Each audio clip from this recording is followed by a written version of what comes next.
Hey Leute, was rollt? So, nice. Ist der Ton okay? Weil irgendwie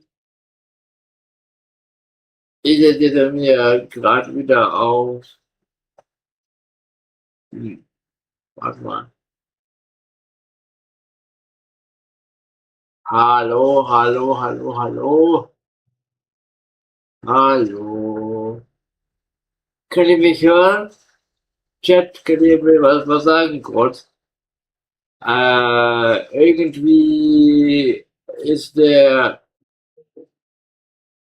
Pegel von dem Mikrofon jetzt plötzlich wieder Stereo, obwohl davon nur ein Balken da war. Ganz komische Sache. Aber gut, ja, läuft irgendwie anscheinend. Aber ja, egal.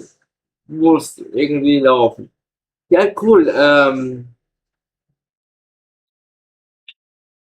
Nice. Okay, Ton ist okay. Ja, sehr gut. Ja, auch cool, okay, dass du am Start bist. Genau, ich schicke kurz mal den Link an die anderen. Sekunde kurz. Muss hier nochmal eben an dem anderen Bildschirm noch den Chat aufmachen für den Hochkant-Stream. Falls da irgendwer reinschreibt. So, okay. Nice. Dann Sekunde.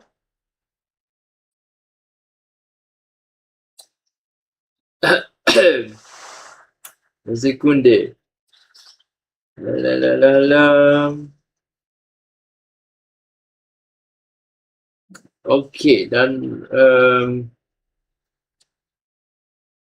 Sekunde, bin auch noch gerade dabei.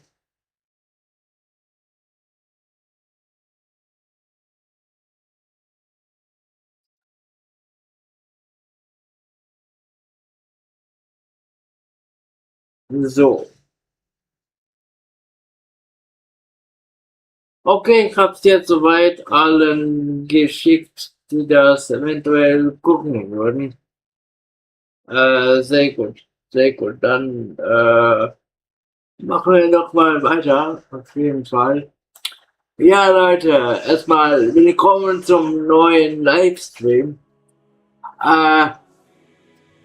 Hi, Raula, danke dir fürs Abo. Vielen Dank. Geil. Du bist in Kons-T-Versum beigetreten. Dankeschön. Geil.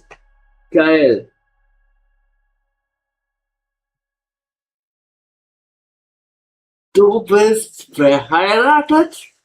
Wer? Ich? Wo ist der Ring? Okay, lol. Weiß ich jetzt nicht, ob ich das bin, aber ja, hab nichts dagegen zu erhalten. Nice. Ja, Leute, willkommen zum Stream auf jeden Fall. Danke, dass ihr alle hier seid. Und, genau. Äh, nee, ist leider nicht machbar, den Chat zu anzulegen, glaube ich, weil es leider halt zwei separate Streams sind, obwohl die parallel laufen, aber die Zuschaueranzahl wird halt irgendwie dann doch so angelegt und so. Hi Dandy, was wollt? Geil. Ja Leute, wie geht's euch erstmal? Ich habe ja vorhin auf das Gott, ich bin auch ein bisschen durch, genau, Xbox Showcase habe ich reagiert. Und jetzt wollte ich noch mal was nachholen. Und zwar war da bei dem, sag mal, Gamefest noch mal sowas hinten dran. Ihr lest ja schon das Ganze in dem Dings, in dem Titel. Und zwar Day of the Devs. Das ist auch so ein Gaming Showcase, ähnlicher wie die anderen, obwohl mit kleineren Indie-Spielen, wie das verstehe. Geht eine Stunde, das kriegen wir doch wohl alle hin. Und ich habe vorhin noch ein bisschen Pause gemacht und habe jetzt mal, ja, genau, einfach mal die Kopfhörer ein bisschen aufgeladen. Jetzt habe ich die auch wieder eingeschaltet. Und genau, dann würde ich mal. Ach, deswegen ist es jetzt so. Moment mal ganz kurz. Ich hab's jetzt erst kapiert, dass jetzt das Mikrofon hier ist. Sekunde mal.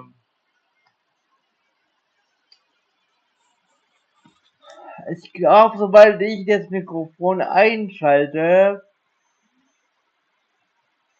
wird das Mikrofon geändert.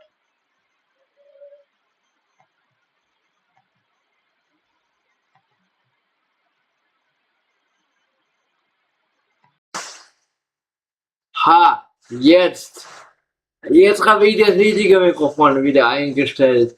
Ist ganz komisch. Jetzt habe ich nämlich gesehen, dass das jetzt ja, Mono war und nicht mehr Stereo. Aber jetzt muss es aber passen.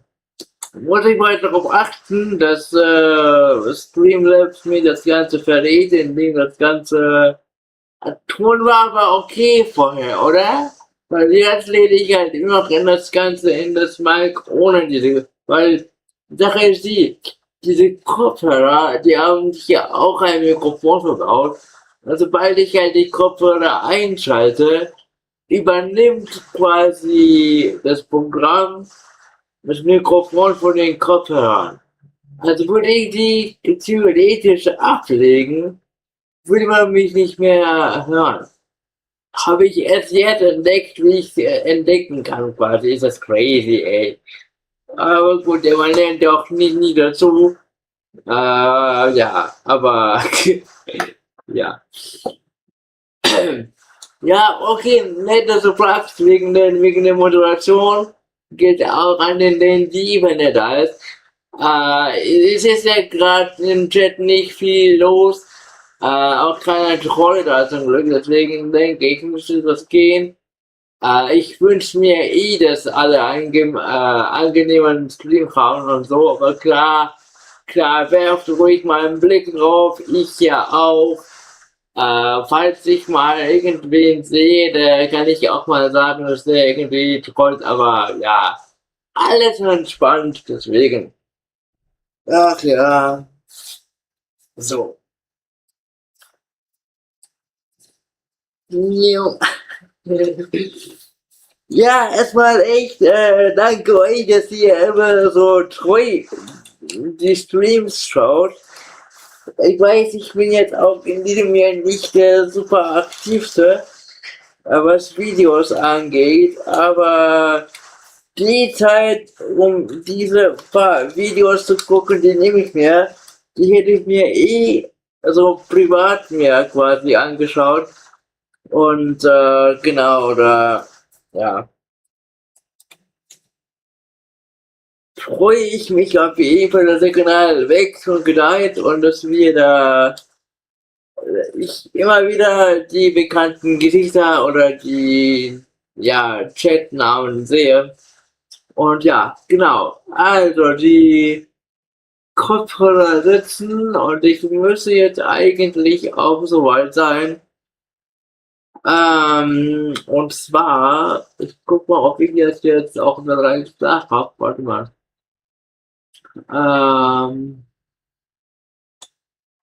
Ich muss jetzt mal kurz auf YouTube gehen, das mir gerade mal raussuchen. Weil das ist ja auch gerade schon ein bisschen länger her. Da, hier ist das Ding. Okay, ich mache das mal auf. Oder ne, ich mache mal kurz, geht mal die Ansage, also quasi fürs Video. Sekunde mal. Gut. Ja.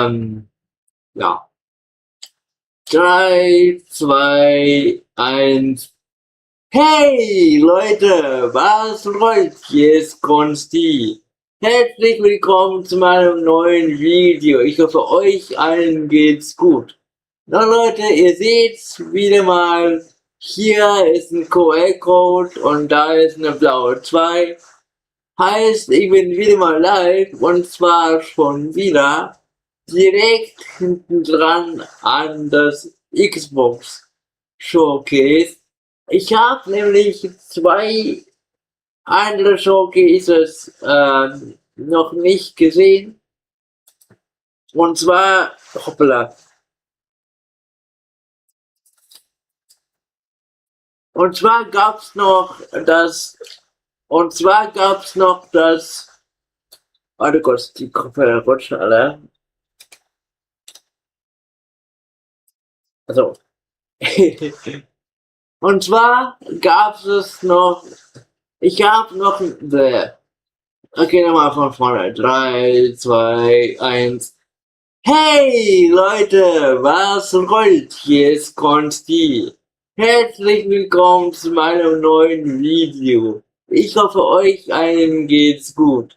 Nun Leute, ihr seht, hier an der blauen 2 und hier an dem QR-Code und hier an den Kopfhörern, dass ich mal wieder live bin auf YouTube und ja, ich versuche jetzt gerade mal einen Stream nachzurollen und zwar habe ich ja bereits auf das State of Play reagiert und auch auf Summer Game Fest und das Xbox Showcase und am Ende von dem Xbox Showcase habe ich gemerkt, oh, ich habe ja noch was vergessen und zwar gab es nach dem Summer Game Fest, da wo Final Fantasy VII Revelation, der dritte Part von dem Remake, angekündigt wurde, wurde noch, ja, ein anderer, weiterer Showcase gezeigt, und zwar Day of the Devs. Gestern gab's noch das Future Game Show Showcase. Ich werde das dann morgen nachholen und vielleicht in der richtigen Reihenfolge posten. Mal gucken. Auf jeden Fall, Leute, hier bin ich nun. Richte kurz meine Kopfhörer auf. Und genau, dann legen wir direkt los. Ladet gerne auch ein paar Leute in den Stream. Und an die Leute, die das Ganze nicht live gucken, ich werde die nächsten Tage, Wochen versuchen, das Ganze auch jetzt, ja, zu schneiden. Es ist echt einiges jetzt hier an Material dazu gekommen. Und auf jeden Fall, ja, danke an Rava18, dass sie dem Kons-T-Versum beigetreten ist. Hat mich echt sehr gefreut neulich. Und ja, abonniert gerne meinen Kanal und aktiviert die Glocke, um kein neues Video mehr zu verpassen. Und ja, was soll ich sagen, Leute, legen wir los. Ich mache jetzt hier auf meine Facecam und ich streame jetzt auch wieder parallel in Querkant für Computer und in Hochkant für mobile Geräte. Heißt, es ist jetzt ein doppelter Livestream in 2 Formaten. Im Querkant seht ihr jetzt oben rechts meine Kamera und in dem Hochkant für mobile Geräte ist quasi mein Bildschirm oben und ich bin in der unteren Hälfte. Und ja, deswegen, hier ist das Day of the Devs Showcase. Ich denke nicht, dass jetzt so ein großer Banger kommen wird. Aber bin mal gespannt, was noch alles ja, kommen wird. Und genau, dann würde ich mal sagen, gucken wir jetzt mal die Werbung an. Und Jetzt gibt es einen Haushaltsbackofen, mit dem machen du wir perfekte Pizza einfach bei alles 340 groß, Grad in ja. 150 Sekunden backen kannst. Ja, das ist möglich mit AEG. Du legst einfach die gusseiserne Pizzaplatte ein, startest die Pizza-Expert-Funktion, auf den mitgelieferten Schieber ziehen, ab damit in den Ofen, fertig. Ja, sehr gut. Okay, hier jetzt aber. Ja Leute, hier ist das Day of the Devs und so, und darauf würde ich jetzt gerne mal reagieren. Werden wohl ein paar Indie-Spiele gezeigt, das geht jetzt so ungefähr eine Stunde. Ob jetzt direkt, ja doch, ungefähr eine Stunde wird es schon dauern, genau.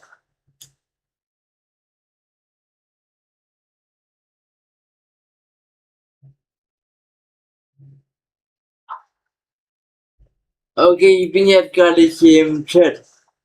Okay, was läuft von heute? Ich weiß gerade nicht genau, was du meinst. Also ich reagiere jetzt auf Day of the Devs und morgen, wenn ich dazu komme, reagiere ich auf Future Game Show. Und das von heute war fertig von dem Xbox-Ding. Und Gears of War.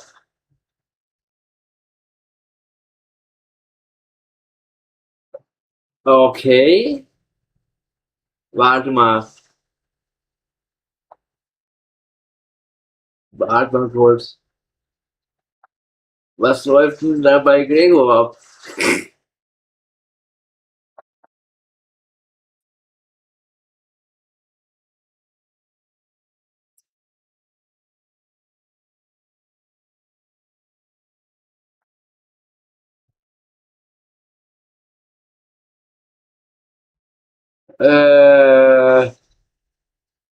Ja, okay, mach mal.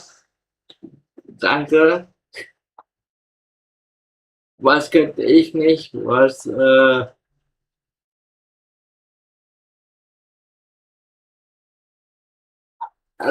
ganz kurz, muss eben gerade mal gucken, was da jetzt gerade abgeht. Für den ganzen Stream. Ach ja. Ach, die PC Gaming Show. Ja, das auch noch. Kommt noch hinterher. Also ich wollte jetzt quasi das nachholen und das andere mache ich halt hinterher. Genau, hatte ich auch auf dem Schirm. Cool, dass du mir mal geschickt hast. Genau. Nee, also jetzt hole damit ich quasi irgendwann aufhole. Ich bin jetzt, weiß ich auch gerade gar nicht, wie lange Discord jetzt geht. Ich mache jetzt noch eine Stunde heute noch und dann bin ich halt für heute durch. Deswegen. Aber danke für den Hinweis. Genau. Ja, bestimmt. Ich werde auch nicht vorher schauen. Und das will ich jetzt auch nicht spoilern. Ich guck's mir einfach nach der Future Game Show an und reagiere drauf blind wie immer. Deswegen, also, easy going. War jetzt einfach gerade nur geplant, dass ich mal einfach mal so, ja, Material habe, dass ich das Ganze halt chronologisch poste. Deswegen, aber ja, einfach ein Stream mehr ist halt auch ein Stream mehr, warum nicht? Dann habt ihr noch mindestens 3 Streams vor euch mit mir. Ist doch auch geil. Genau. So, Moment mal. Genau, jetzt.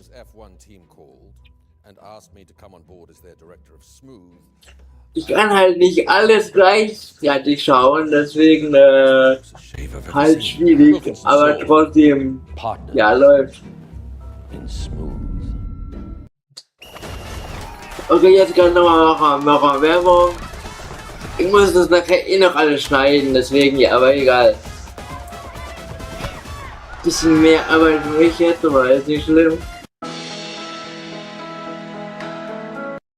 Okay. Okay, Leute, hier ist jetzt Day of the Devs und ich bin jetzt richtig gespannt, was ich jetzt vor ein paar Tagen verpasst habe. It's gotta be like new. It's gotta be like really, really new. It's gotta be. Oh, hello. I'm Tim Schafer from Video. Das ist der Tim Schafer, der hat Psychonauts erfunden und war auch, glaube ich, an Monkey Island beteiligt. I think it demands an entirely new term. Day of the Devs, as you know, is a 100% nonprofit where our all-volunteer curation committee finds and presents the best in new games for you, and also a chance to. Apropos donaten, ihr könnt auch gerne mir donaten, der Link ist in den Chat verlinkt. Enjoy Day of the Devs. Programmier. Lots of no? Okay.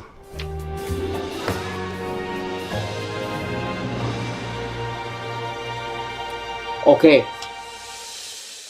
There's nothing I dread more than having to make a top 10 list of video games, but if I did, I'd definitely put Nidhogg on that list. So I'm very excited to show you a world premiere of what Messhoff's been working on.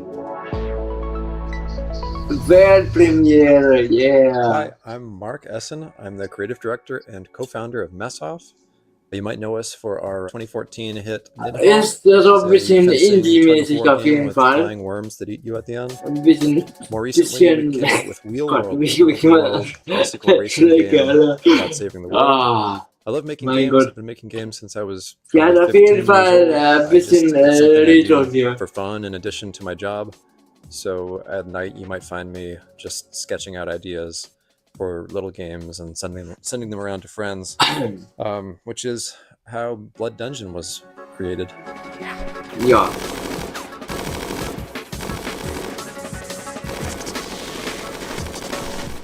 Blood Dungeon is a platforming game where you're not just ja, okay, und denke schon, dass ich mir einen Spaß haben werde, da freue ich mich auch, aber ich wollte einfach mal jetzt das hier nochmal mir angucken. It's not a Metroidvania, weil habe ich einfach irgendwie Vampire Survivors, ja, übersehen und so. Aber freue ich mich umso mehr, dann demnächst das eine zu gucken. Und hier ist doch auch mal ganz witzig, also ein richtiges Oldschool chaotisches other Survivor games you've probably played, where you're kiting the enemies and they're sort of following you in a big map. Und hier reden halt die Entwickler persönlich mit einem, also zu einem, das ist auch halt ganz cool. It's really a game about routing. Halt Spiele, die you get to know the levels, ja keine großen which other weapons. And maybe find Entwickler-Studios haben und so, das denke ich auch mal ganz cool. Or just the way they move. So I'm excited to share it more widely when it comes out this year. Dungeon. Okay. The coolest thing about video games is that anything is possible. However, it is likely impossible that you could guess what this next game is. Okay, New Blood Presents. Das ist ein Spiel, das ist ein Film.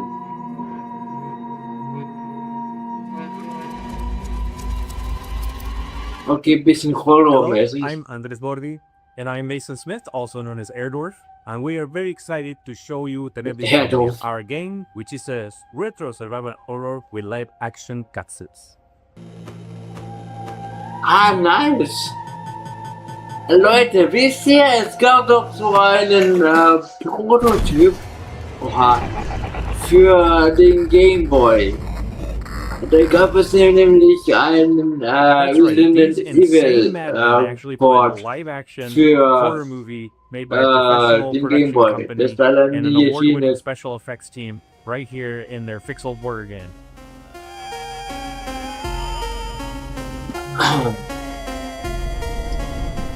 Aber cool, so ein bisschen retro-mäßig und so und auch mit Filmen.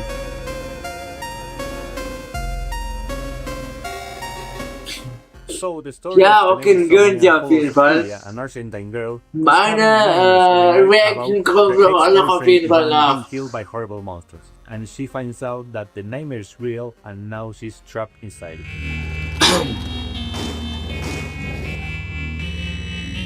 hat echt ein bisschen was von Game Boy Color. Versiomnia has Prince of classic Persia, survival irgendwas gameplay in that der you Art. remember from games like Resident Evil, but it has this super retro, chunky pixel aesthetic. And in order to survive, Julia has to solve puzzles and collect items and also manage her consumables if she's going to make it through. Ja, so Inventarmanagement wie in den alten Spielen. Geil. So once I was playing Faith on streaming, and I said I would like to do something like this. Yeah, and in 2023, Dave Autry came to me with the trailer for Versiomnia, and he said, "Hey, I want you to check this out and let me know if you think this would be a good title for us to publish." So I had known Andres and Tobias and the guys at Cybot Studios down in Argentina for quite a long time, and I knew how much Faith inspired Versiomnia. So I said, guys, there's really only one way we're making this game, and that's if Airdorf signs on as executive producer. Andres was the director of one of my favorite horror short films, Alexia. Ist echt, aber generell einfach halt Wahnsinn, wie viele verschiedene Spiele so gehen, dass jetzt in den letzten Zeit so kommen, ey. Also einfach weil jetzt Juni ist. It's something that it hasn't been done in a really long time, specifically combining this retro style gameplay with live action scenes that look this group. And besides filming on sets, they also filmed on location in several places in Buenos Aires. These cutscenes bring a lot of talent from the film industry in Argentina, and also television, and also the theater industry. And also the monsters that you see in pixel form during regular gameplay make an appearance in live action, and they were achieved Das ist auch cool, das ist eine Mischung aus Pixelgrafik und Live-Action-Filmen. And absolutely no generative AI. Okay, und keine generative KI. The game and the cinematics get really crazy and psychotic towards the end, and I can't wait for y'all to play it. Thank you for giving us the opportunity to show Das sieht doch echt ganz interessant aus. Later this year on October the 16th on PC and consoles. Versiomnia, Retro Nightmares, Real Life Horrors, October 16th, 2026. Ja, nicht schlecht. Get ready to get your groove on with our next title, Mr. Records. Two of the game's designers, who you'll meet in a moment, are also its composers. Mal schauen, was jetzt noch French kommt. developer Glitches has put together a combination of mechanics and music that'll leave you nodding your head and tapping your feet. Enjoy this world. Universo Revelio is what people call that now. I'm good at that. Enjoy this Ey, world. immer wenn da was Plötzliches kommt, dann zucke ich halt erstmal die Spastigkeit.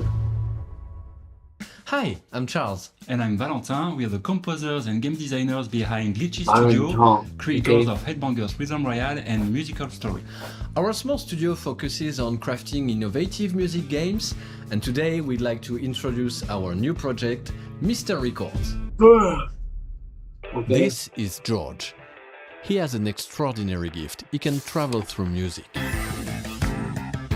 As soon as he hears the first notes of the record, he's transported into Nintendo style. and interacts rhythmically with the environment and unfolding events. Send in your ears, give up your fears. A wide range of musical gameplay experiences Finde ich halt generell so cool in diese ganzen Indie-Szene, dass da einfach halt die Spieler halt so derartig kreativ sind und so. Also klar, so hat er bereits Games Fest und Xbox Showcase geschaut und so. Da gab es ja auch halt so Banger wie Senua oder halt Resident Evil Veronica Remake und so. Und sowas hier ist doch auch halt ganz cool. Einfach halt kreativ und inspirational. Everyone has their own way of expressing what they're looking for, along with a distinct personality. Their stories intertwine with George's, creating a narrative that is intimate, humorous, and heartfelt. Es geht über irgendwie Musik und die Musik zu reisen, okay. Lex Office, geh weg. Danke. selling records allows you to acquire new ones to play, forming a fresh and surprising gameplay loop. As composers, this record shop setting is really inspiring, as it gives us the freedom to explore a wide range of musical styles. So this is George's life, told track by track. Over 45 songs, each tied to a moment, a memory, or a feeling. We had so much fun creating and recording all those songs, and we'd like to give you a quick preview of the result. Okay. Ist jetzt die Frage, soll ich jetzt auf leise machen oder nicht? Also mache ich mal nicht auf leise. Die wollen ja, dass wir das hören.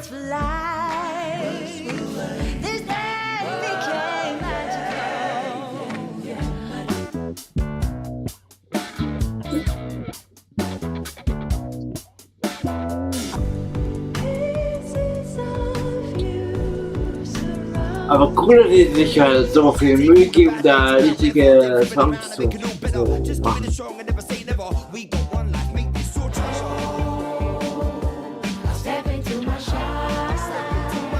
We're a small team of 4, and we've poured a lot of heart into this game. There's still so much more to share about Mr. Records, so stay tuned for more updates coming soon. Bye!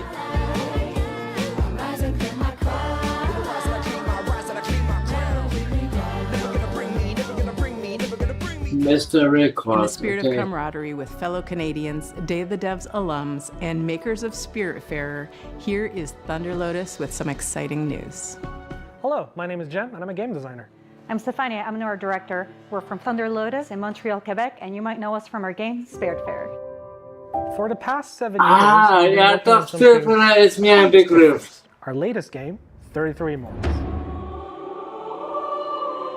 How many games have you played where you really wanted to play with random strangers? How many times have you felt Also jetzt nicht Expedition 33, sondern 33 Immortals, okay? Or wondering if you're good enough? Welcome to 33 Immortals, our co-op action roguelike for 33 players. Unity, yeah, that's the engine connect. Through instant matchmaking, you tear through hordes of enemies sent by God to punish you and rebel against the wrath of God together. You can play solo if you want, or with 1, 2, or 3 friends, because in 33 Immortals, everything is about cooperation. Okay. We spent a lot of time designing the game so that you want to play with others, even if you don't know them. There is no voice chat in this game. Use in-game emotes to communicate with your fellow rebels. Combine your strength, whether you're a tank, specialist, ranged, or melee. Okay, es gibt da kein Voice Chat, man kann aber so mit den ganzen Emotes kommunizieren. Because with every run, you get stronger. Super oder folgt mir oder Juhu oder Rückzug oder so. Than the wrath Cool. of God. And the best part, you never face it alone. You face it together. 33 Immortals releases this summer. So come join the rebellion. Ja, cool, so echt so ein paar kleinere Titel, die auch halt als Tageslicht kommen. Klar werden die jetzt nicht an die Größe von GTA 6 im Leben nicht rankommen, so, aber trotzdem geil. So pop on your waders, folks, and grab your lures. From Dream Dock, this is Dreadmore. Hi. I'm Rostislav Fedorov, CEO of Dream Dock Studio, and today I'll be talking to you about Dreadmore.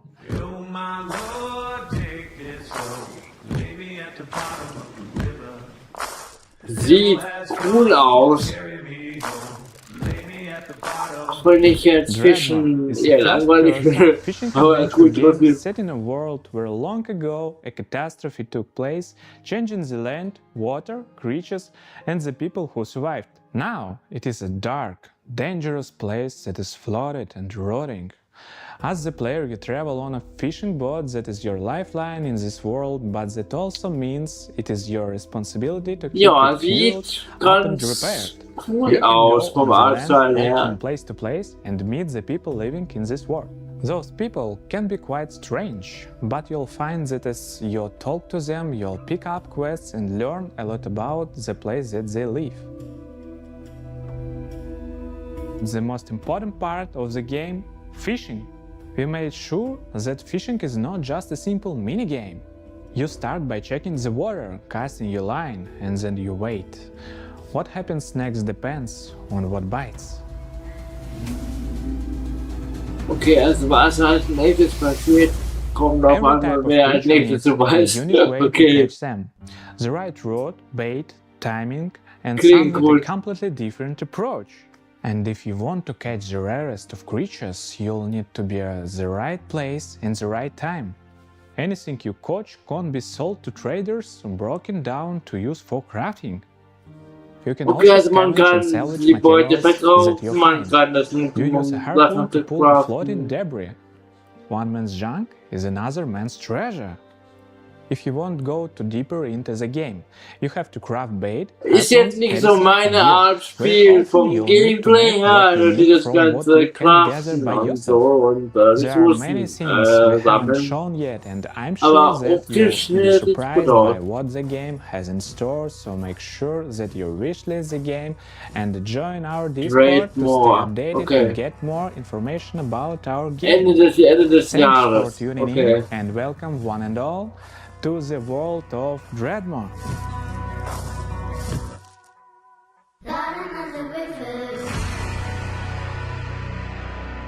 Nice, sieht gut aus, finde We've ich. got some news from a game we've been following for quite some time. It's from a Canadian studio that knows their retro. Welcome to the end, hero. When would you like to begin?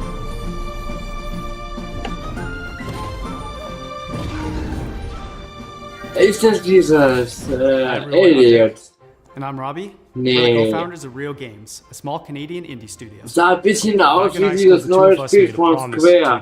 That we would one day make a Aber love letter to the JRPGs we grew up on. Games like Chrono Trigger, Final Fantasy, Xenogears, the sorts of games that we played Chrono right after Trigger, school, huddled best next to a Spiel. CRT, and the kind of games that decided what we wanted to do growing up. That was over 20 years ago.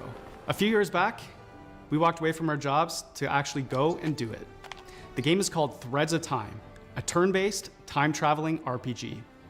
Some of what you're about to see here Geil, today ist so ein hasn't been shown bisschen wie anywhere else, Chrono Trigger including und the first look at our time ship, the Needle.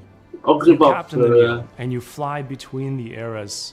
And Das gather ist party members from High across Quality. all in a quest Geil, to gefällt restore mir. the order of the fallen Time Knights. You can go to the future, you can go to prehistory and see the dinosaurs. Wow! And if you'd like, you can Geil! even prevent them from Also extinction. jetzt das and see Spiel, them da will ich evolve mir direkt holen, das sieht so gut aus. Combat is turn-based, the kind that we grew up on. Each character manipulates time in their own way with the goal of interrupting enemies' attacks. Einfach Chrono Trigger in modern, geil. Between party members. Also wirklich Time is wirklich the through line cool. for our whole game, and you'll definitely feel it in combat. The team that we've put together still does not feel real to us. We've been able to find all of these JRPG fans from across the industry, from AAA veterans to indie darlings who've worked on games like Shovel Knight and Deltarune and more. We're also super fortunate to work with legends from Japan, whose work on Final Fantasy, Xenoblade and more is part of why we're here today.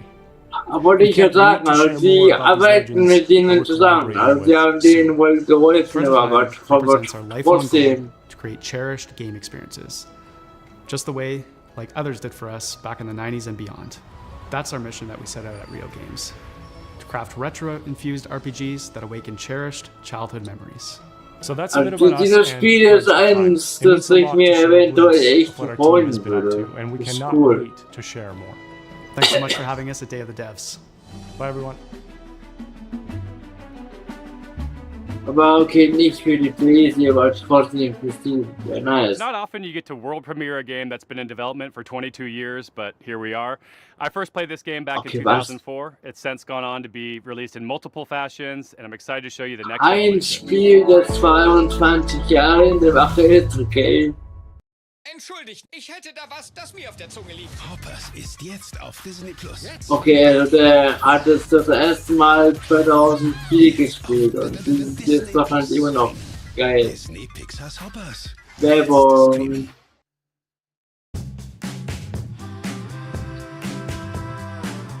Ja, ist sehr gut. Oh, hi there. Hi, I'm Mare. I'm Reagan. And we're MetaNet Software. You might have heard of our games N, N+, and N++. Today we're delighted to announce that we're back on our bullshit with a little something we like to call N plus infinity times 2.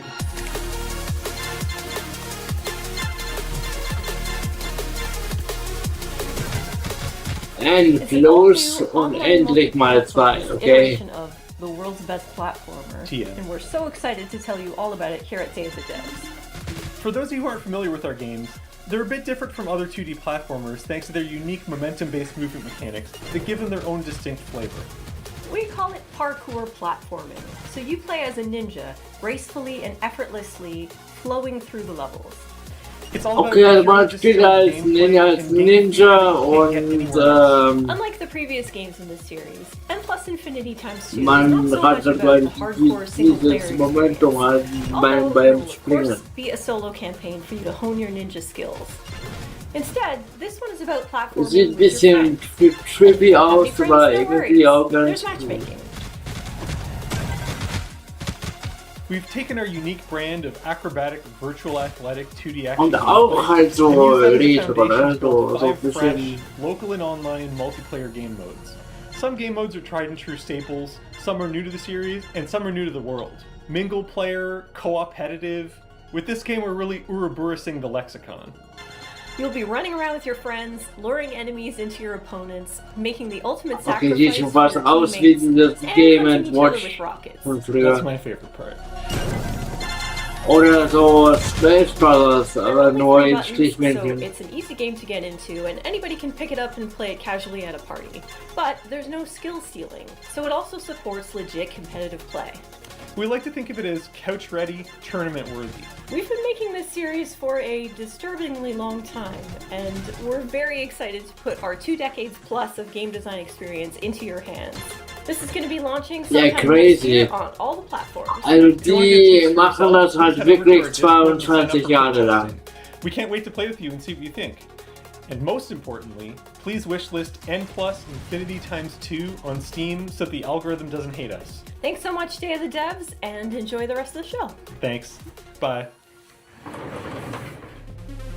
Sometimes, a game transports you through the looking glass into a world that you can't help but be fascinated. Obwohl ich gerade von der Mücke gestochen, gerade der Arm hier Swedish irgendwie. developers, Aber with Such a Good Horse, have created an action roguelite with a wild, unique world that you can explore solo or with friends.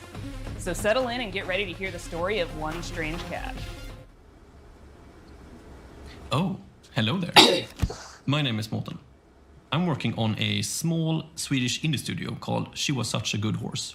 We're working on a game called Into Dunwell. It's a rubber okay, also ein Spiel aus Schweden. Game. Sie war ein guter Pferd. Okay. Hey, dude, you made it! Echt cooler Artstyle. Just about to tell a little story. Have you ever heard about this very unlucky cat? No? All right.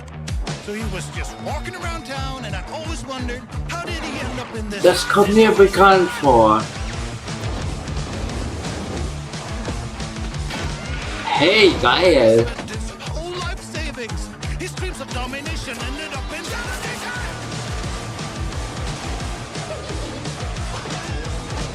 and he was popping pills for the thrills, you know. Ey, der sieht auch sehr gut aus.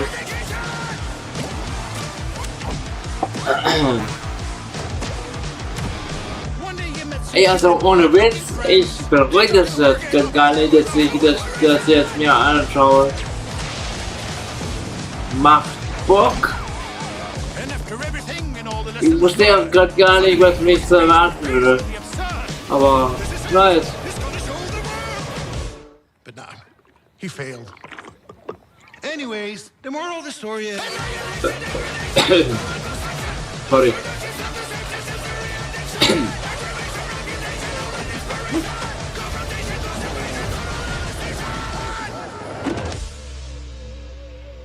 Into the Unwell, okay.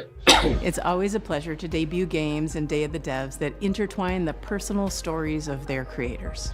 This world premiere Why debut? is intimately special and worth paying attention to. Okay. Kons-T.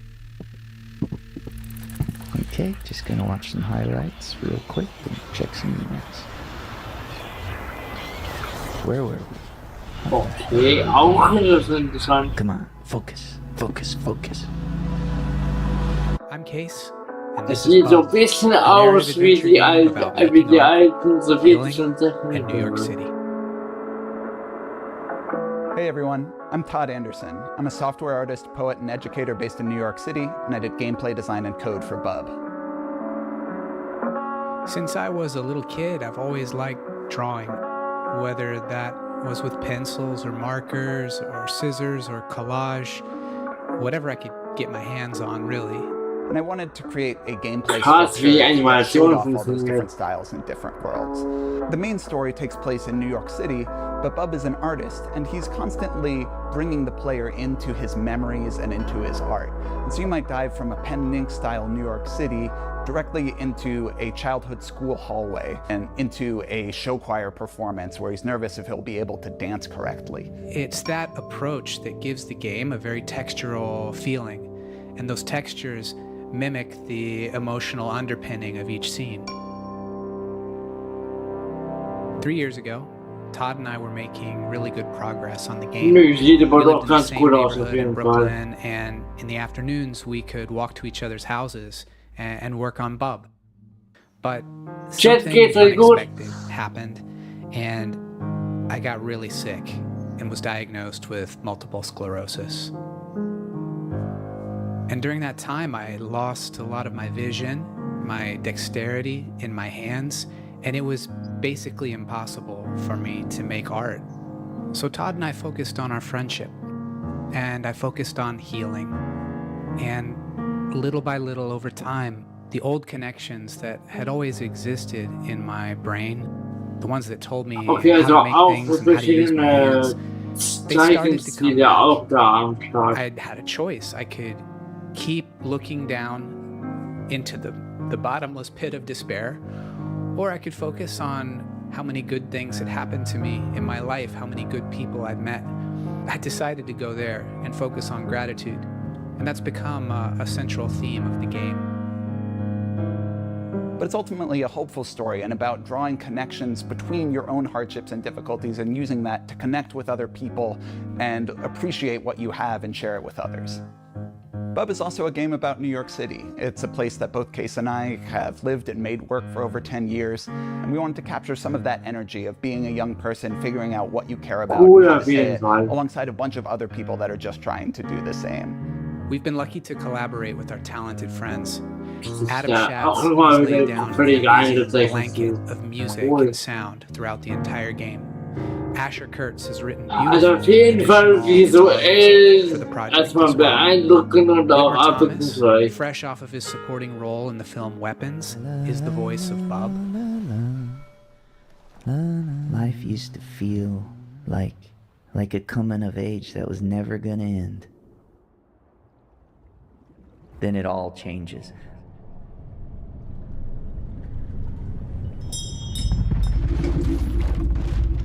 And our friends at Some Point Sound built a rich layer of effects that's really bringing the game to life.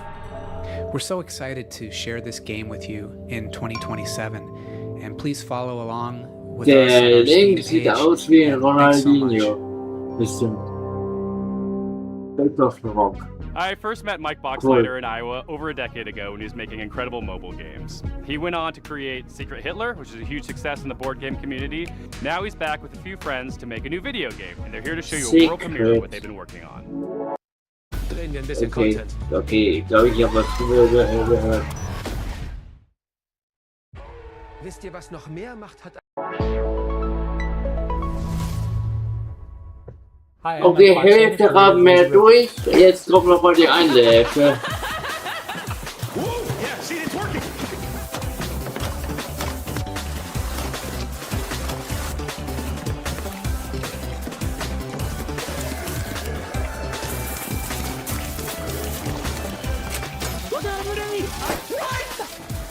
Lazy River is a co-op first-person shooter set at the galaxy's most unregulated water park, Water Station 1.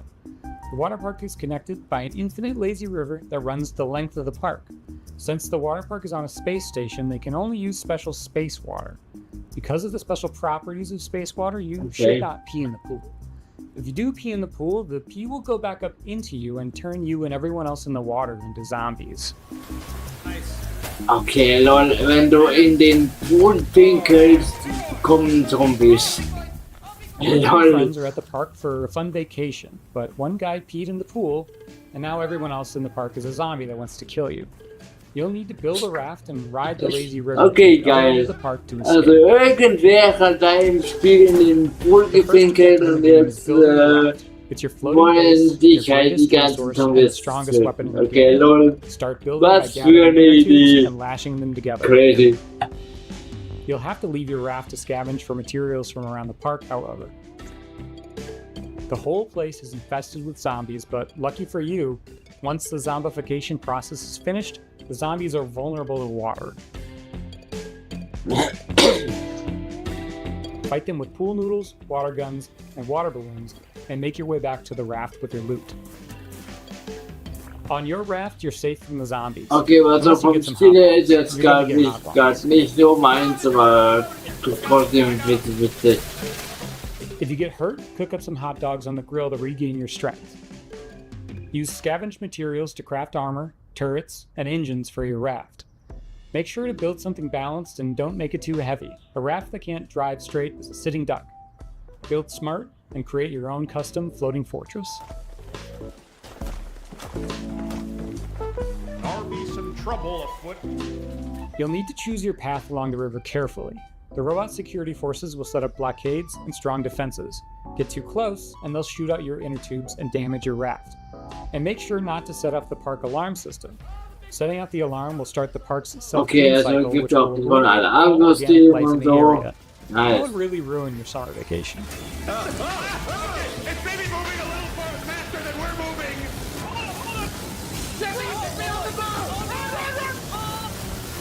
I've been making this game with 4 other Eskalation. amazingly talented devs from across the country. We're excited to announce Lazy River is coming to early access next year, summer 2027. Please wishlist us now on Steam. Thanks so much. Uh-oh, I'm dying, help. All right, we'll have these onion rings before we die. Our next title is as complex and thought-provoking as you'd expect from developers Sunset Visitor.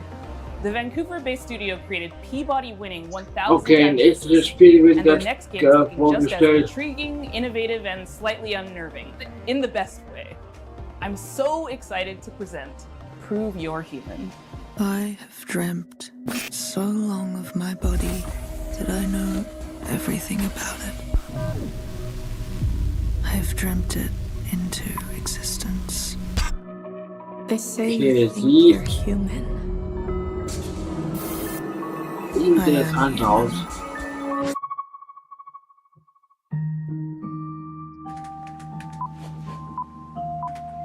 Oh, welcome. My name is Pinky. I also go by Natalie, and I am narrative designer at Sunset Visitor Studios. In Okay. our upcoming game, an AI dares to dream that she's human, and it is your job. Okay, unsere aller Human is a sci-fi narrative adventure where you play Realität, as Santana. dass You split KI your consciousness uns into alle two, and you've irgendwie been uploaded to a digital world to work. On your first day, you head into the office and you meet a giant face extended off of a mechanical arm. This is Mesa. And day in and day Like out, Mesa. you spend time with her. And through doing rather esoteric captures, you learn more about her as she learns more about you. Okay, einfach Capture-Bilder erkennen. My name is Daniel Bolio. I'm an artist here at Sunset Visitor, and my background has mostly been in animation here in Vancouver.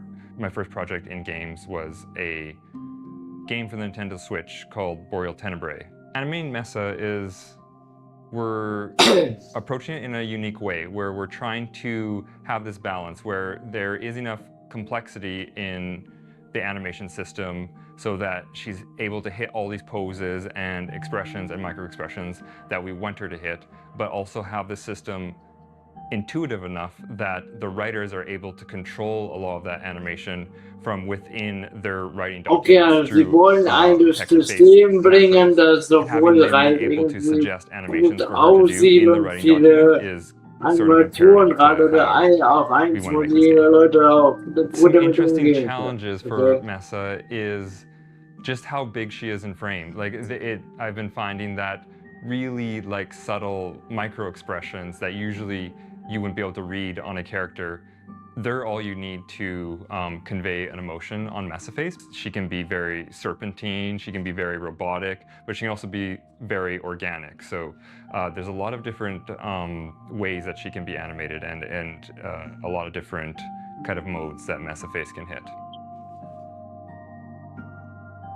Something is different about Messa. In the middle of the night, you catch her muttering to herself about a body. And not just any body, her body. She is certain that she has a body just like you, which is impossible. So, of course, you do not believe her until one day. Ja, jetzt, genau. Probieren. Also quasi einfach ein Capture-Spiel. A developer who isn't afraid to peel away the layers of the humanity onion.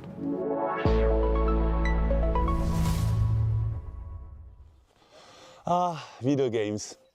They should always be fun and lighthearted and designed to make us forget about all the worries in our lives, right? Right? Wrong. I'm Florent Morin from The Pixel Hunt, and we are known for making video games about the most depressing topics imaginable, like forced migrations, or grief, or child abuse. Also, we made one horseback riding game, but this one doesn't count. But why would we do that, you ask? Well, it's not just because we are a bunch of mean, depressed French wannabe existentialists. Of course we are, but we also believe in the power of video games to tell stories that you will care deeply about. Stories we can't afford to ignore. So let me tell you about Ithaca. In this narrative road trip RPG, you play as Penelope, a 30-something environmental rights lawyer who spent the last decade trying to sue companies and RPG also. Today, you hop in your car and decide to drive to a place called Ithaca, where you're supposed to meet with friends from the Earth Protection Association you just joined. A perfectly normal thing to do, except there's the boss of a big petroleum company tied up in your trunk. Ithaca starts at the game where you, the player, have to figure out what's going on. From the comfort of your vehicle, you'll be able to call and text Penelope's friends and family. You'll get to know her better as she pretends everything is normal. And as the story is moving forward, you'll gain experience points that will allow you to shape her personality. Depending on your skills, you will pass or fail checks that will open or close new narrative routes. You'll also be able to explore your own thoughts in search for answers about who you really are. Stop in service stations to meet with strangers.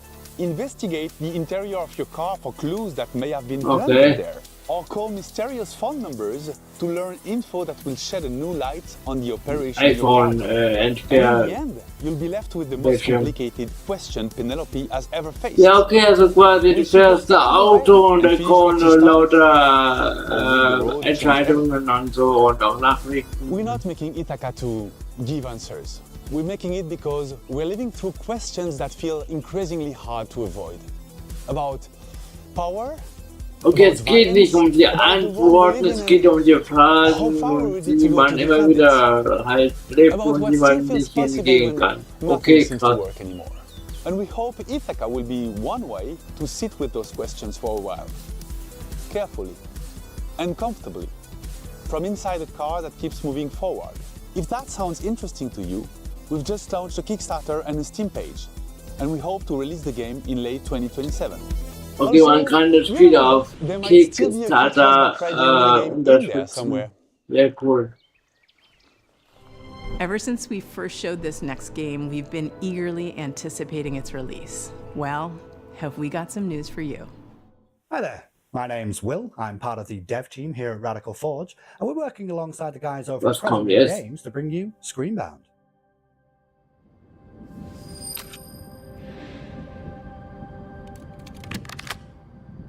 Ja, geilen Gameboy.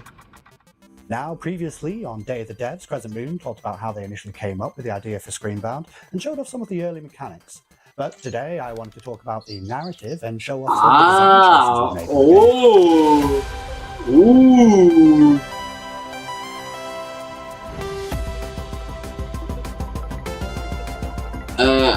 Okay, das ist trippy.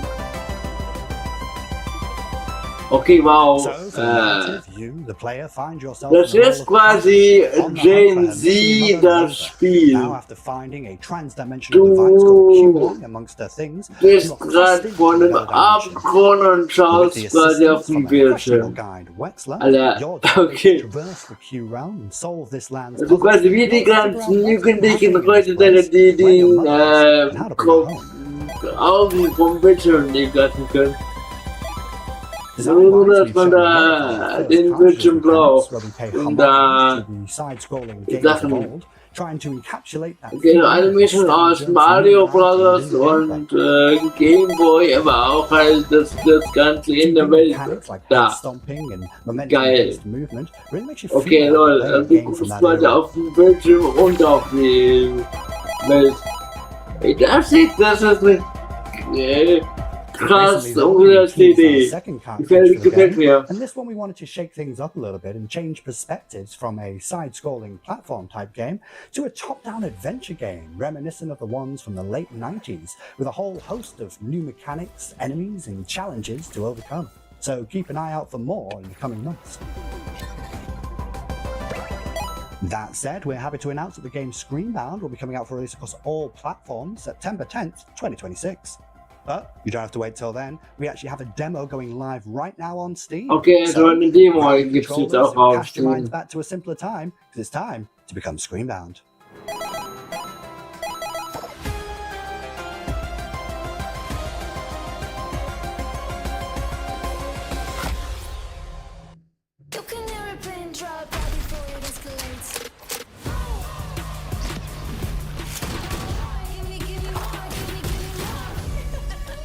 Ja, Fortnite.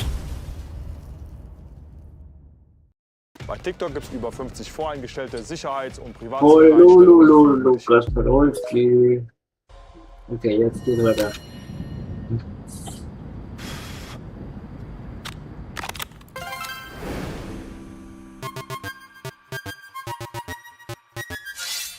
Okay, Zelda-mäßig. Heißt ja auch Stream bauen. Also, okay, das Name ist passend. Coole Idee. Leider zu realistisch. Das machen ja ganz viele. My name's SB over at Red Moon Workshop in Austin, Texas. Our team's been super hard at work on a brand new type of roguelite with combat inspired by classic fighting games. So check out the trailer for Shot One Fighters. Also ein paar Spiele sehen echt interessant aus, muss ich echt sagen.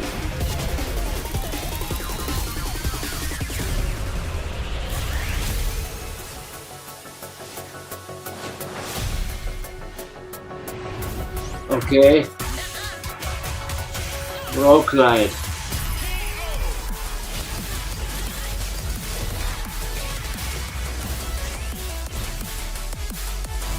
Ja, okay, so ein bisschen, aber so ein Prügelspiel quasi.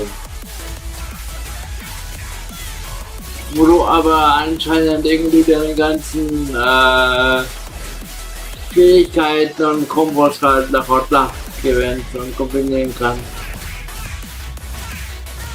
Okay, einfach ein Kühlschrank mit Raketen, okay. Geil.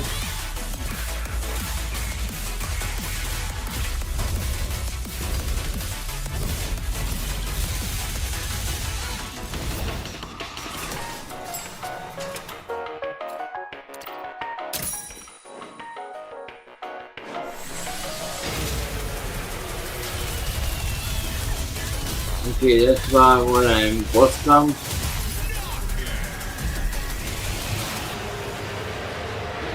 LOL. Short One Fighters. Okay. And that was a trailer for Shot One Fighters. Currently, you guys can wishlist the game on Steam as well as follow our game on Kickstarter, which is coming very soon. Thank you guys for watching, and we really appreciate the opportunity to be on Day of the Devs. I also want to give a shout out to our community and our fellow devs working tirelessly to make this game a reality. We cannot wait to show you guys what's coming next for Shot One Fighters. Yeah, nice. Our next title is from Happy Broccoli Games, a small team based in Berlin. Happy who are most Broccoli well known for Games. bringing us the cozy mystery Yeah, guy. solving duck detective series. Their new game offers a different type of mystery to solve, and it's a world premiere. People better watch out, because there's about to be an attempted murder around here. This is Apple Crumble.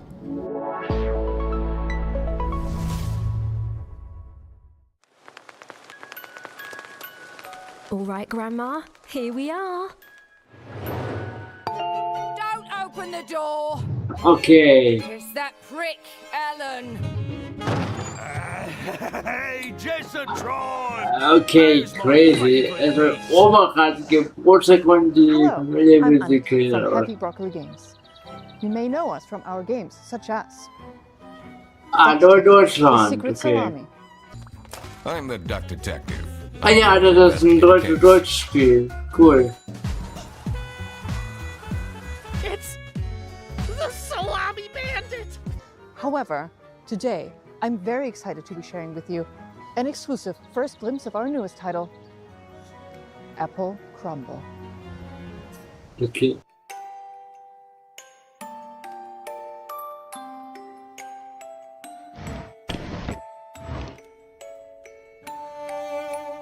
The game is simple. It's your grandma's 84th birthday party, and one of your family members is trying to murder her. Yeah. Could it be your stressed out mom? Your midlife crisis uncle? Ja, so ein bisschen Detektiv-Rollenspiel. Has been Okay. acting weird lately. Just ignore the weird man in your bedroom for now. We at Happy Broccoli Games are big fans of thriller narratives. We've been drawing inspiration from things like Agatha Christie, Knives Out, Mouthwashing, and many more. Reconnect with your dysfunctional Einfach eine Listerin. explore your childhood home, and work out who you can trust before it's time for tea. Apple Crumble is a creepy, cozy walking Business für Dum-Dums. Run through your family's Okay. belongings and uncover the secrets they're hiding from you. Apple Crumble is a suspenseful, interactive story and will be piping hot out of the oven later this year. We hope you enjoy Grandma's birthday. And remember, everyone is a suspect.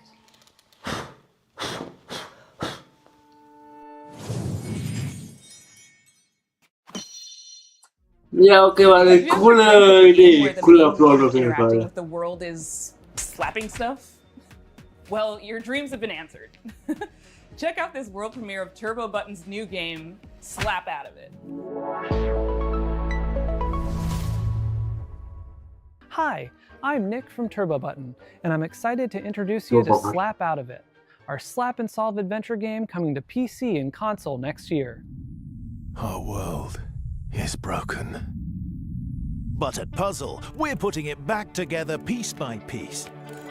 And we want you to join our family of on-demand experts to solve the problems of our paying customers with a personal touch. Think you have what it takes to be a puzzle-solving ninja? A rock star who's not afraid to get your hands dirty? A loner with no friends or family who'll come looking for you? Then reach out and become a Puzzle Pal today.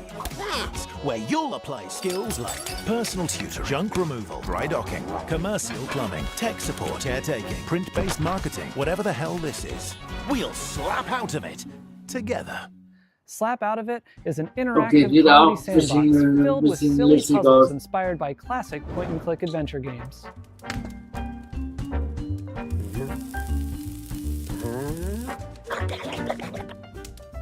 You'll be tasked with exploring a very odd office building, where each floor is a gateway to another world, filled with new characters to meet and strange secrets to discover. Okay, also immer eine andere Welt.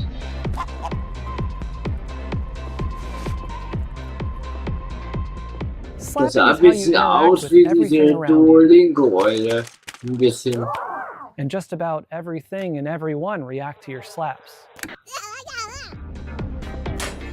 You'll also find a bunch of useful items along the Okay, way. also einfach mal alles hauen und gucken, wie die Welt Some items have aufgeht. special uses, but of course, you can slap with every item as well.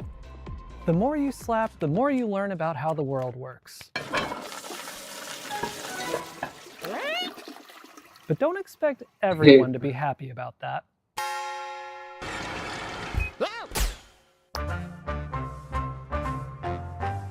Lol. Our team is dedicated to interactive comedy and celebrating the art of dumb. Up till now, we've been known for making a bunch of silly VR games, but Slap Out of It is our first time stepping away from VR entirely. It builds on some of our past work while exploring lots of new ideas, and it's all meticulously handcrafted to keep you thinking and laughing at the same time. We've spent years iterating, editing, and polishing, and we're so proud to say this is our dumbest game yet. We're also excited to be working with Ben Starr, who joins us now to share a little about what this project means to him. I don't know who you are, I don't know what you want, but of course I'll do it.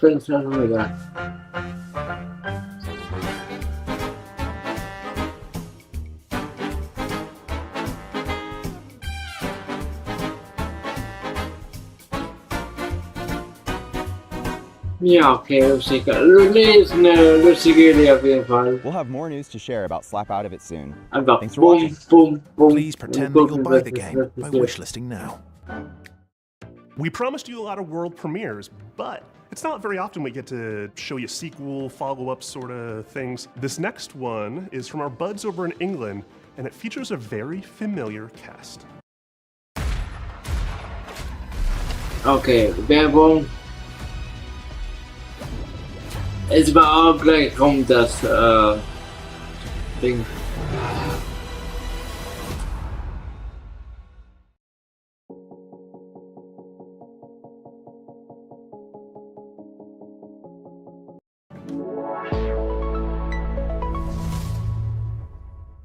Hello, I'm Gavin Price, studio head at Platonic Games. And I'm Chris Sutherland, programming lead. We're absolutely thrilled to be here to introduce you to the next chapter for our favorite buddy duo, Super Ukulele Kart. Super Ukulele. Ach, Ukulele. Ich hab gerade gehört Ukulele. Okay, ich war gerade verwirrt, okay. Ukulele are back. Ukulele war ja dieses Jump and Run Spiel, das sah so ein bisschen aus wie Banjo und Kazooie und so. Aber jetzt ist halt wie Mario Kart nur mit den. Cool. Of its many mechanics, tracks, items and perks. This isn't just a Sunday drive, it's a high-speed, high-skill, pixel-perfect racing showdown. Think of it as the definitive. Ja, hat ein bisschen was von Mario Kart und von Crash Team Racing. At Platonic, our goal has always been to inject a bit of that classic fun and character-driven magic back into the industry. Stimmt, vielleicht von den Gruppen ja auch bekannt voneinander. Das sind ja auch die das gemacht haben. Sehr cool. We can sense when sometimes things have drifted too far from much of what we believe made those experiences so fun in the first place. So viele Spiele, so wenig Zeit die alle zu spielen, das ist ja unglaublich, ey. Super Ukulele Kart is quick to pick up, but for hardcore genre fans, we're one-upping everything you already know and love from the best karting games and ramping up the skill level even further, with new racing techniques, unleashing outrageous attacks on your opponents and gaining every advantage possible right up to the finish line. Not only that, we want you to be able to have your karting cake and eat it too.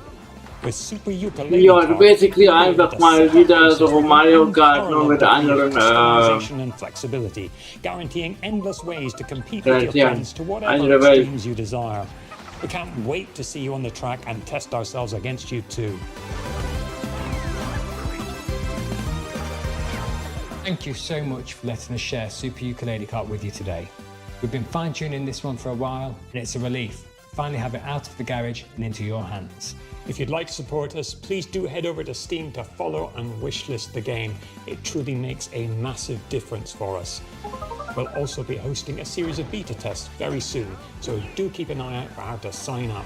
We'd love your help in getting this across the finish line and making the game the definitive karting experience. Thanks for watching. We'll see you on the starting grid. Cool. Can't wait to reveal more features soon.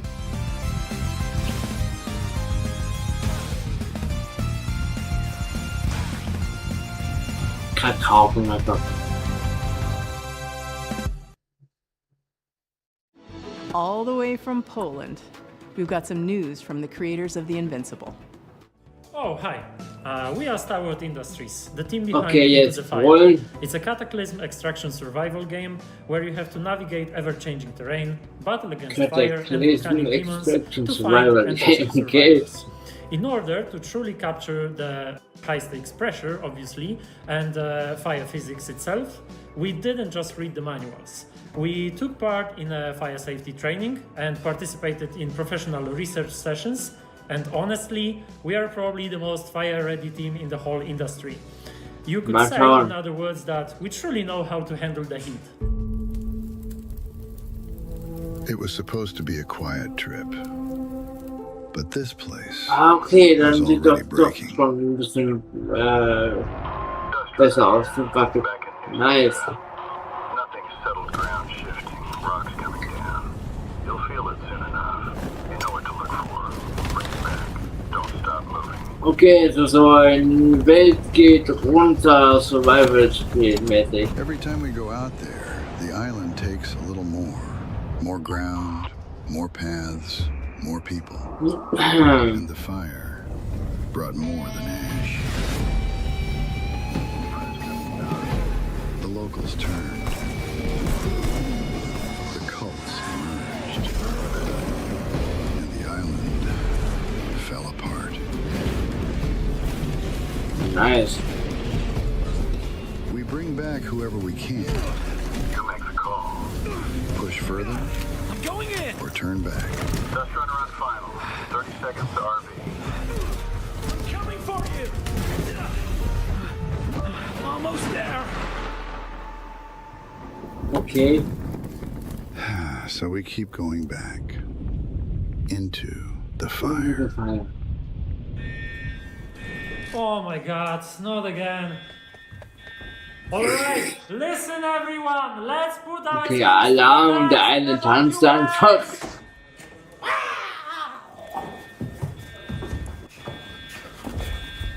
Die haben ihren Spaß.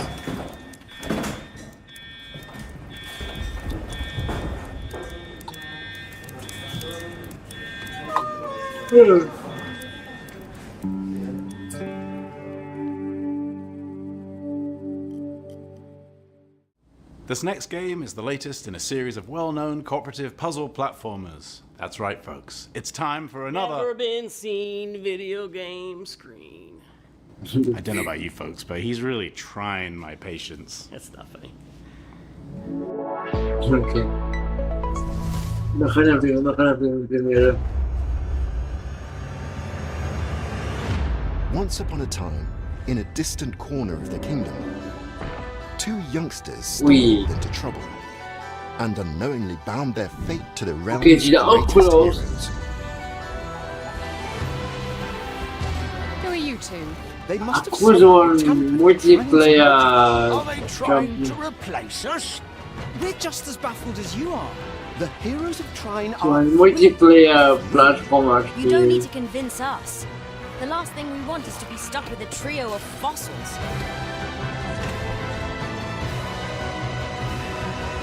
Here goes. Nice. Hold on, everyone. Watch out.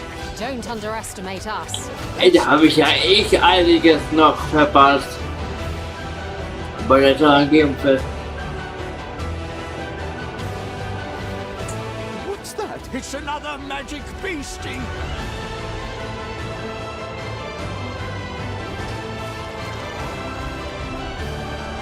The more they traveled together, the clearer it became that the young siblings had been keeping secrets.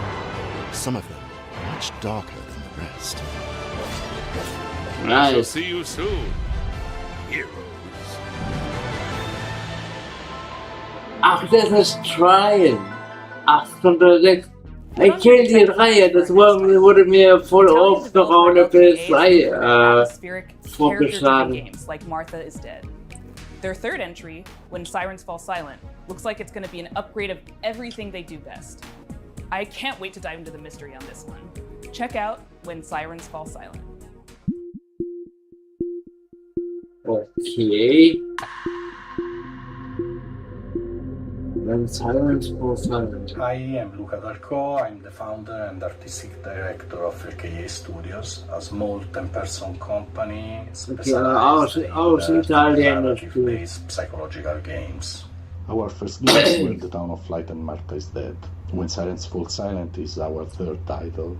Hey, was alles noch? Wo geht ja 6? Kommt das ja der Wahnsinn. These stories we try War to wirklich. explore forgotten people, voiceless people. We aim to shine a light on their suffering. Leute, ja, wir haben es gleich geschafft. Also nur noch so 5 Minuten und es ist fertig. In today's world. Holy shit, what happened here? You hear that, kid? I bet he's exaggerating. Come on, let's get on with it. When Silence Falls Silent is Hey, a dark Game Boy. psychological thriller with horror undertones set in Italy in the early 1990s. The player takes on the role of Mila, a rookie police officer who is unexpectedly pulled into a major case triggered by the rampage of a serial killer. As the investigation unfolds, Mila becomes increasingly vulnerable, and the boundary between reality and supernatural grows even more blurred. We address many complex and controversial topics that we believe deserve more attention, like human trafficking, addictions, trauma, and misogyny. That missing girl in the photo. Are we going to save her? It makes me nervous to think she's depending on us. Yes. I'm sure we'll be the ones to find her. And you will become the new commissioner. Instead of that pathetic little man. I don't know about that. You like to fantasize, huh? Characters are at the core of When Silence Falls Silent story, and we are placing a strong focus on character interactions alongside a structured and rich gameplay experience. Rollifahrer, Inklusion, yay! Exploration, environmental puzzles, and some rather significant surprises. The UV lamp has shown up large traces of blood. Why did that man bring me here? It must be an important clue. Oh, that lagoon is cursed. Based on previous choices, the protagonist in aber irgendwie auch gut gemacht. Emerge and significantly change the way the game's story is experienced. Ja, also ohne Witz, ne, die Beispiele sind echt beeindruckend. Klar, jetzt nicht so bombastisch wie bei dem Game Fest, wo das ja quasi dieser Hauptform war, aber trotzdem. Defines RKA games. Thank you very much for watching. Das Cover hat es in sich. Werbung. Aber es ist gleich vorbei.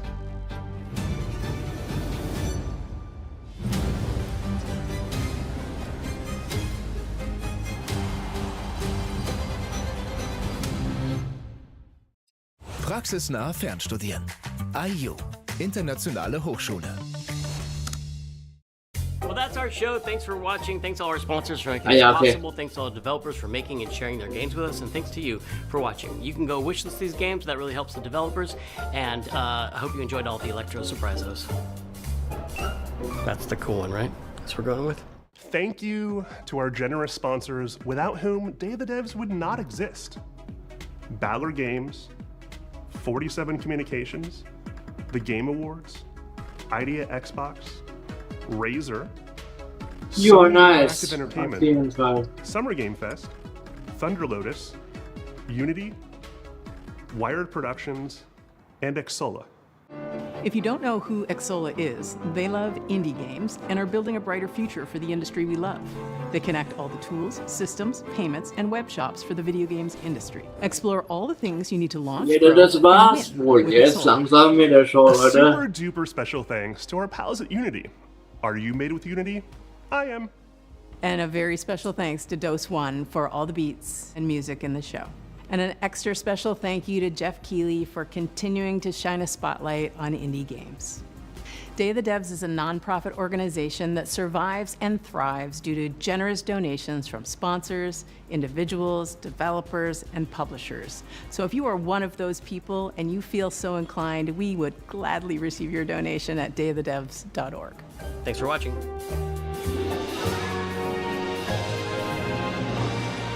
Ja, nice. Hab mir jetzt auch mal geschafft zu gucken, Leute.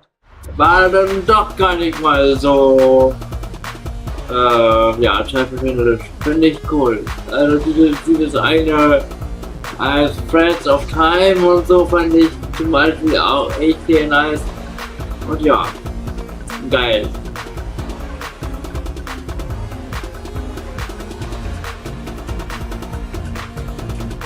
Nice.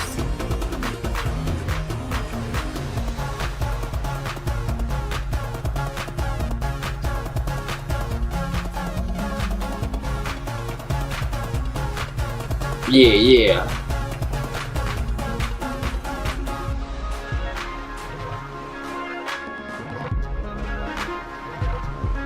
Okay.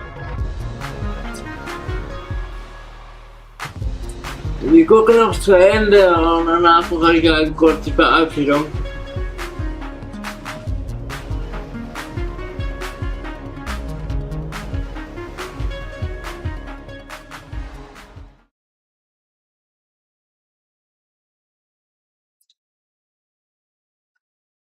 Ja, auch noch deutsche Indie oder was?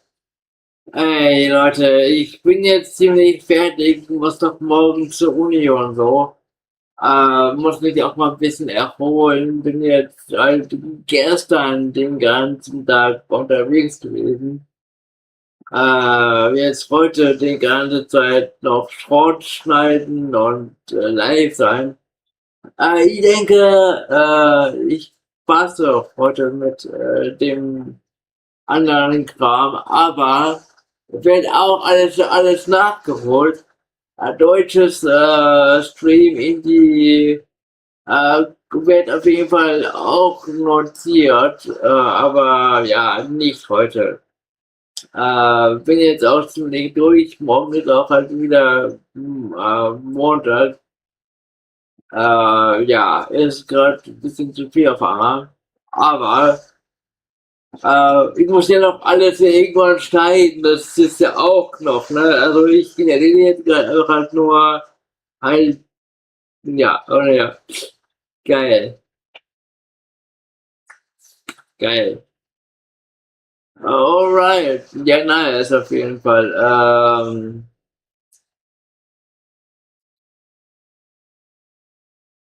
Deutsche Indie-Showcase. Ja, ich sehe es gerade. Ja, aber das nächste Mal, okay? Gut. Gut, die Leute, ich bin jetzt auch ziemlich müde, aber ihr bestimmt auch. Habt jetzt irgendwie insgesamt 3 oder 4 Stunden gestreamt. Seit 19:30 Uhr. Ja, reicht das. Ich hab gerade schon drauf. Ja, okay. Auf jeden Fall, Leute, danke euch fürs Zugucken. Ich hoffe, euch hat es gefallen. Gut, dass ich das hier auch noch mit diesem Mikrofon hier geklärt habe. Also so in Stereo ist es richtig. Wenn ihr dieses Mikrofon aber einfach ein falsches. Genau.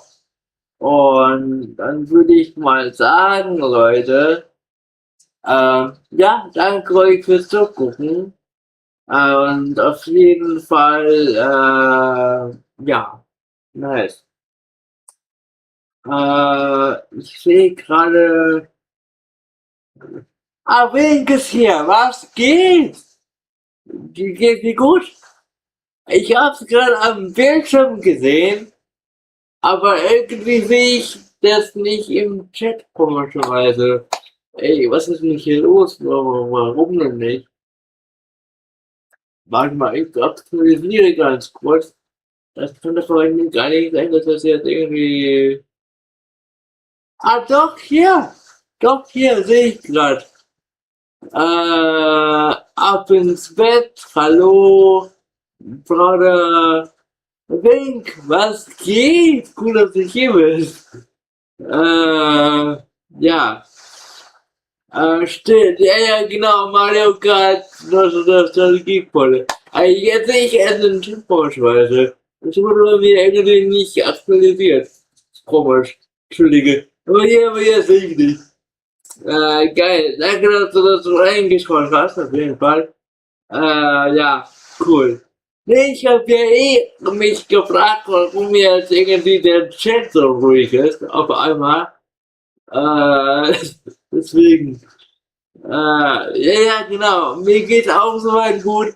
Immer halt am Rasseln, ne? So, siehst ja, denke ich, online und so. Irgendwie so, hier und da auf irgendeinem Event und dann noch so im Hintergrund Werke an Projekten.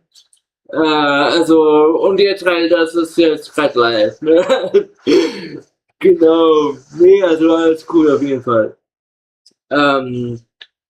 Deutsche Indies, wobei, ja, genau, also nicht wundern, es gibt halt gerade 2 Chats, und ich streame halt richtig wie ein Profi, weil ich kann es dir halt zeigen, ich habe hier halt, ne, und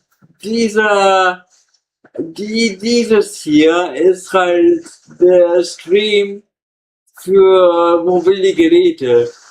Also, wenn du halt guckst, praktisch, bei mir jetzt auf meinem Kanal, siehst du, ich bin jetzt hier quasi 2-mal live. Also hier 2 Livestreams. Das ist komplett identisch, aber halt der eine ist halt 16:9, sprich halt für Breitbildformate, und das hier ist exakt das gleiche, aber halt für dieses hier, Alter. So, aber halt für Hochkant-Dinger, so, also so halt Handy und so. Habe ich halt entdeckt, so, fand ich halt auch geil, dass sowas überhaupt geht. Weil ich halt kann.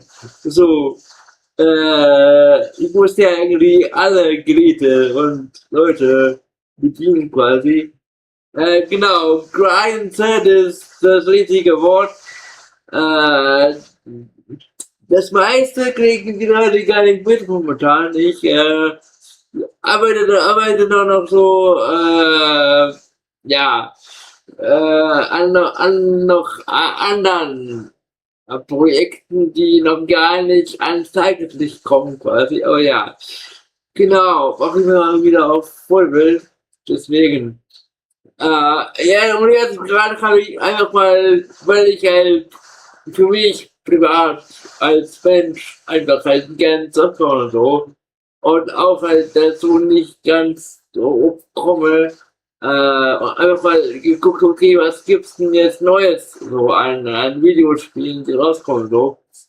Und ja, genau, also die ganzen, ja, neuen Spiele, dazu komme ich halt überhaupt nicht so, aber jo, juckt. Ich, mach halt mein Ding, so ich mach ja, es ist ja das Witzige, ich bin ja sozusagen eine kleine One-Man-Army, also bin ich halt auf irgendwelche Rap-Jams, God of Rap, Shoutout hier an der Stelle, oder Bring It Back, Shoutout, oder irgendwie so in Mainz, ne, oder wenn ich jetzt Streams mache, oder wenn ich was auf Insta poste oder irgendwo hingehe, ich mach's ja gefühlt immer alleine. Also ich hab keine Cutter, hab keine Kameraleute, keine Manager, halt gar nichts so. Man muss halt schon behindert sein, um alles irgendwie, ja, zu organisieren da alles. Und mir ist halt irgendwie eine Sache nicht genug. Ich muss alles irgendwie noch extra machen. Eigentlich ist ja die Main Quest, die Hauptquest ja mein Studium. Also, aber ich mache alles hier nebenher. Und ja, genau. Ja, genau. Ich guck mal, ob ich das Ganze nochmal hinterher nochmal schneide als Video. Und Twitch ist bei mir, Twitch habe ich zwar auch, bin da aber überhaupt nicht aktiv. Leider muss ich aber noch nachholen. Ist die einzige Plattform, wo ich halt nicht diese knapp 2000 Abonnenten habe. Aber ja. Was geht denn bei dir? Geht dir gut? Also gut, dass du auf jeden Fall, dass du jetzt hier mal reingeguckt hast. Genau.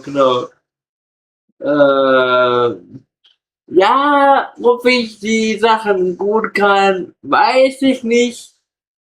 Auf jeden Fall besser als laufen, auf jeden Fall. Und ja, also mal mache ich halt, bin ja jetzt auch seit Februar, weil ich ja öfter auf Comedy-Bühnen und so, habt ihr Comedy gemacht, hast du vielleicht gesehen, habt ihr vielleicht gesehen, so im Real Life halt auf der richtigen Bühne. Das ist halt alles ganz wild.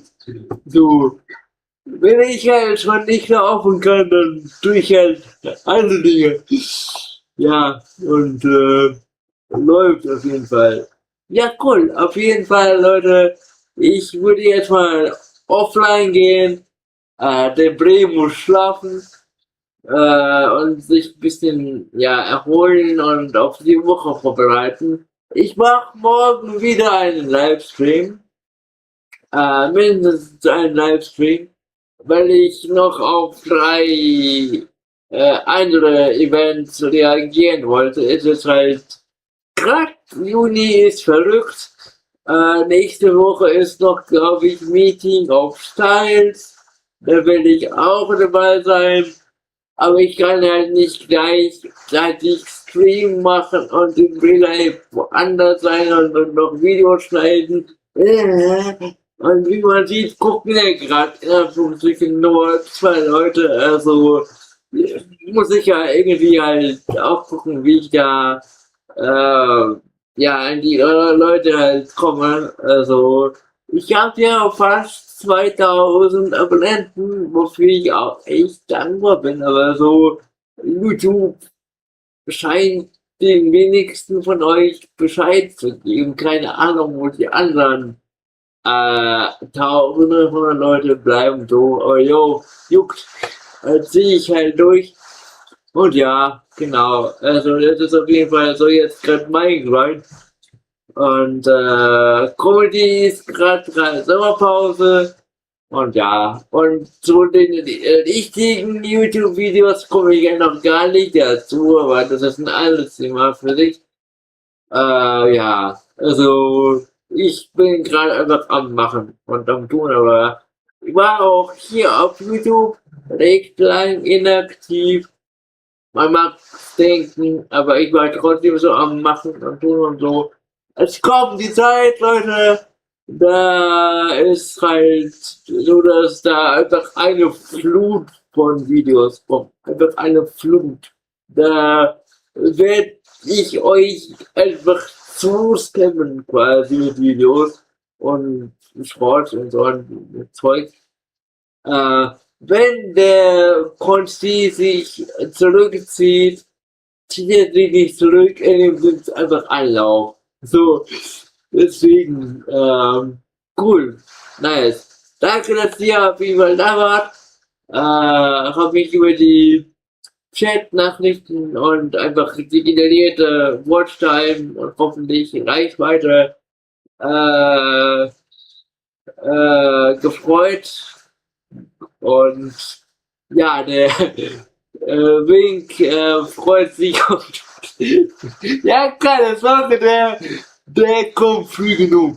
Wenn ich jetzt so meine Projekte aus dem Real Life alle so ein bisschen fertig grinde und dann kann ich einfach das Ganze kombinieren und einfach mal so quasi, ja, alles kontensifizieren mäßig, bald, demnächst, in Zukunft. Manche Dinge mache ich auch halt ganz gerne offline, ohne die Kamera, weil, ja, ich will jetzt nicht mein ganzes Leben so zur Schau stellen und so ein bisschen Privatstelle muss sein und so, ja, kennt's ja nicht anders. Genau, aber deswegen, falls wer Bock hat, hier ist noch ein QR-Code für, falls mir einer mal ein paar Euros lassen will, kann ich halt für ein Mikrofon oder so oder neue Equipment gebrauchen und so, müsst ihr mir gar nicht. Und ja, ich würde sagen, Leute, ich bin mal für heute fertig und gehe jetzt mal offline. Aber Ende des Streams, das heißt nicht Ende des Kanals, ich komme wieder, keine Frage, und zwar schon morgen Abend gegen 19, 20 Uhr vielleicht.